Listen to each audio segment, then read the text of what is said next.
apakah benar ini dengan Ibu Rere? Iya Mbak, benar, saya sendiri. Baik Ibu, sebelumnya perkenalkan saya Nadila, saya ahli gizi di rumah sakit ini yang sedang bertugas hari ini Ibu. Bagaimana kondisi Ibu? Apakah masih ada keluhan yang Ibu rasakan?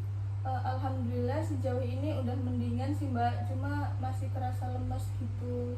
Oh baik Ibu, mungkin karena Ibu Rere masih dalam proses pemulihan ya Ibu, jadi energinya Ibu belum terkumpul, belum kembali ke semula, jadi masih ada rasa lemasnya Ibu. Iya. Sebelumnya ya Ibu, di sini saya ingin memberikan sedikit beberapa informasi yang mau saya sampaikan kepada Ibu ya Bu. Berdasarkan data rekam medis yang saya dapatkan, di sini diagnosis dokter, Ibu mengalami protein energi malnutrition dan pneumonia selulitis ya Ibu.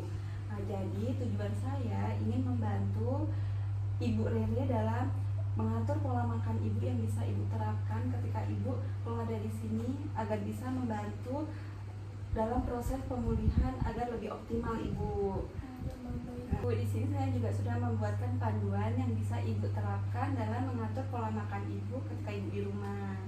Di panduan ini juga terdapat prinsip dalam pemilihan bahan makanan seperti pemilihan bahan makanan tinggi energi, tinggi protein yang bisa membantu Ibu dalam mengoptimalkan proses penyembuhan Ibu dan mengoptimalkan status gizi Ibu. Selain itu Ibu juga bisa sebaiknya mengkonsumsi sumber karbohidrat yang cukup. Selain mengkonsumsi karbohidrat yang cukup, Ibu juga sebaiknya membatasi asupan garam Ibu untuk bisa mengontrol tekanan darah Ibu agar tidak semakin meningkat Ibu. Selain tadi ada tujuan sama prinsip, di panduan ini terdapat informasi bahan makanan yang bisa Ibu konsumsi dan yang Ibu hindari. Salah seperti sumber karbohidrat ini Bu, maka sumber karbohidrat yang bisa Ibu konsumsi itu seperti ada nasi, ada roti tawar putih, ada kentang, ada ubi, ada singkong Ibu. Terus untuk protein hewaninya itu Ibu bisa konsumsi ikan, bisa konsumsi telur, bisa konsumsi daging ayam. Tapi perlu diingat ya Ibu, jika Ibu ingin konsumsi daging ayam, pilih daging ayam yang tanpa kulit Ibu.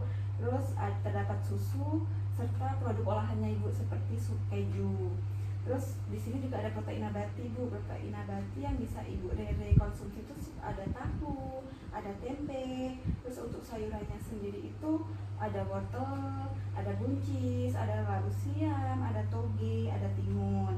Terus untuk buahnya nih, misalnya Ibu Rere pengen makan buah nih, Ibu bisa konsumsi jeruk, bisa konsumsi apel, pisang, pepaya, melon Ibu. Terus Ibu juga bisa kok menambahkan bumbu dan rempah-rempah untuk bisa makanannya itu ada rasanya gitu, nggak hambar-hambar banget ya Ibu. Ada bisa buat menggunakan bawang merah, bawang putih, lada dan lain-lain. Selain makanan yang dianjurkan, Ibu juga harus memperhatikan makanan yang dihindari atau yang sebaiknya nggak usah dimakan untuk proses penyembuhan Ibu. Jadi kalau dari makanan yang tinggi garam Ibu, kan tadi Ibu ada tekanan darahnya sedikit tinggi ya Ibu, jadi Ibu bisa mengkonsumsi makanan yang rendah garam Ibu. Terus untuk makanan olahan ini Ibu sebaiknya dihindari seperti makanan kaleng, terus nugget, ada bakso, ada sosis dan lain-lain. Makanan kaleng ini mungkin bisa contohnya itu kayak buah kaleng Ibu, kan itu ada pengawetnya ya Ibu. Terus ada sarden, itu kan makanan kaleng ya Ibu. Terus untuk makanan yang diawetkan seperti ada ikan asin, telur asin, itu sebaiknya jangan dikonsumsi dulu ya Ibu. Terus untuk makanan tinggi zat besi seperti Ibu jeroan, itu jangan dulu ya Ibu. Terus untuk sumber sayuran yang seperti bayam, kangkung, itu sebaiknya jangan dikonsumsi terlebih dahulu Ibu. Terus untuk minuman, nah Ibu juga harus memperhatikan minuman, kayak minuman berkafein itu jangan dulu ya Ibu. Terus kayak minuman beralkohol itu sebaiknya dihindari Ibu. Baik Ibu, selain Ibu harus memperhatikan bahan makanan yang harus dikonsumsi, mana yang harus dihindari, Ibu juga harus memperhatikan cara pengolahannya Ibu. Di sini di panduan ini juga terdapat bagaimana sih cara pengolahan bahan makanan yang baik. Di situ ada direbus, dikukus, dipanggang, ditumis. Karena kan kalau ditumis itu gunainnya minyaknya sedikit ya Ibu. Terus bisa setiap mengolah makanan Ibu menggunakan sedikit garam, kalau perlu kurangin banget ya ibu jika perlu.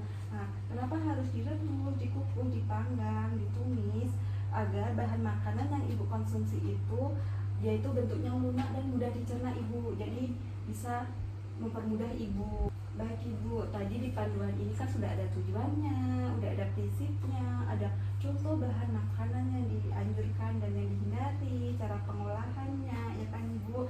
Selain itu di panduan ini juga terdapat contoh menu bu, contoh menu dalam sehari. Misalnya nih sarapan ada nasi tim, ada sup wortel tambah ayam, terus dimakan siangnya nanti ada nasi tim lagi, ada pepes ikan dan tumis labu siam, terus nanti ada selingan sorenya ibu bisa makan buah-buahan gitu, di selingan paginya juga ibu bisa makan buah-buahan atau makan puding, terus untuk makan malamnya bisa tumis wortel dan buncis sama nasi tim gitu ibu. Mungkin itu penjelasan dari panduan yang saya buat ya ibu. Apakah ada yang ibu ingin tanyakan atau ada hal yang saya jelasin tapi ibu kurang paham?